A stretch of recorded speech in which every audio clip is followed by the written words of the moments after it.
The storm that would change my life didn't begin with thunder. It began with a message pop-up on a quiet Thursday morning, the kind where nothing extraordinary is supposed to happen. But when I opened it, the world seemed to shift under my feet. "I need a boyfriend to meet my parents this weekend. Can you help me?" For a moment, I just stared at the screen, feeling a strange mixture of confusion, curiosity, and something else I couldn't name. It was from her, someone I had liked quietly for months, someone whose smile could make the dullest day feel like morning sunlight. My heart raced, not just because of what she was asking, but because deep inside I wondered if this was a doorway to something much bigger than either of us expected. If you believe in kindness, second chances, and unexpected beginnings, please like, comment, share, and subscribe. It means the world. I typed back without thinking, "Not sleeping on the sofa, right?" It was a joke, or maybe it wasn't. She replied instantly with a laughing emoji, but beneath that tiny digital symbol I felt something trembling. Hope, maybe hers, maybe mine. She explained that her parents had been pressuring her to meet someone serious, someone who cared about her. And while she had pushed back for months, they finally set a date. She didn't want a stranger beside her. She wanted someone she trusted. Somehow that someone ended up being me. On the drive to her hometown, the sunlight moved through the trees like flickering memories. She talked more during that drive than she had in all the months I'd known her. About her childhood, her fears, her parents' strict expectations, and how she felt she was disappointing them, even though she worked so hard to build a life on her own. Listening to her, I realized how little I truly knew about the battles she carried beneath her calm smile. And while I nodded and reassured her, part of me struggled with the thought that I was just a temporary solution, a borrowed moment in a life not meant for me.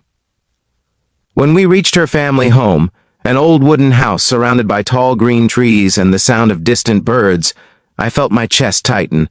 It wasn't the place. It was the feeling that I was stepping into a story already written, but not mine. Her parents welcomed me with warm smiles that somehow felt too heavy. They asked questions, laughed at my awkward jokes, and offered more food than I could finish. For a while, everything felt normal, almost too normal. It felt like I belonged, and that was the dangerous part. As the day unfolded, I watched her soften around her parents in a way I had never seen before. She wasn't the confident girl I knew from the city.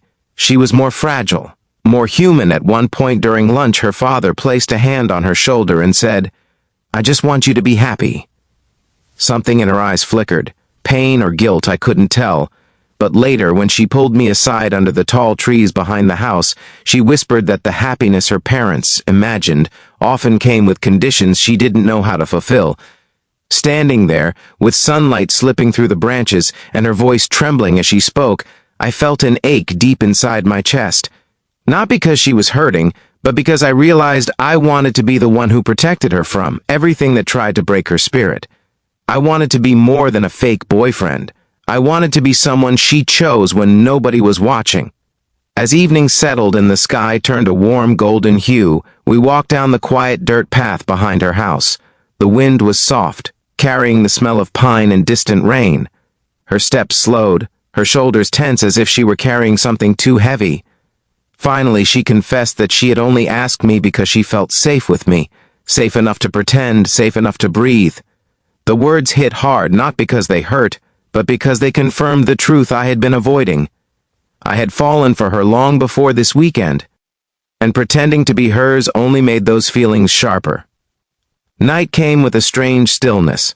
Her parents insisted I stay over since it was late, but gave us separate rooms. I laughed about not ending up on a sofa after all, but inside I didn't sleep easily. I lay awake, staring at the ceiling, thinking about what waited for us after the weekend. What if this was the end? What if I returned to being just a friend she occasionally trusted when life felt heavy? The thought twisted inside me. The next morning came with a softness I wasn't expecting. She knocked on my door just as the sun rose. Her hair was messy, her eyes tired, but her expression gentler than before. She asked if I wanted to take a walk, and without a word, we stepped outside into the cool morning air. The world felt new, washed clean by dew and silence. As we walked, She admitted that something felt different after watching me with her parents. She had seen a version of me she never paid attention to. Someone patient, steady, and quietly protective. She said she didn't know if she could give her heart to anyone yet, but if she ever did, she wanted it to be someone like the man walking beside her. I didn't speak for a while. I didn't want to ruin the fragile beauty of her words. When the weekend ended and we returned to the city, things didn't magically transform into a fairy tale. There were no dramatic confessions, no sudden declarations of love. Instead, there was something slower, more honest, a shift so gentle it felt like the spreading warmth of morning sunlight.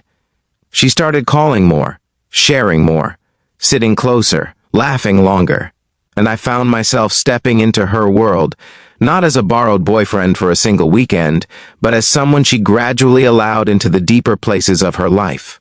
Weeks turned into months. What began as a favor, a temporary act, slowly rooted itself into something real, something unplanned, something beautifully imperfect. One evening, as we walked along that same quiet path near her house during another visit, she reached for my hand and held it like she had been waiting to do it for a long time. She whispered that maybe she didn't need a pretend boyfriend anymore. Maybe she just needed me. If this story touched your heart, please like, comment, share, and subscribe.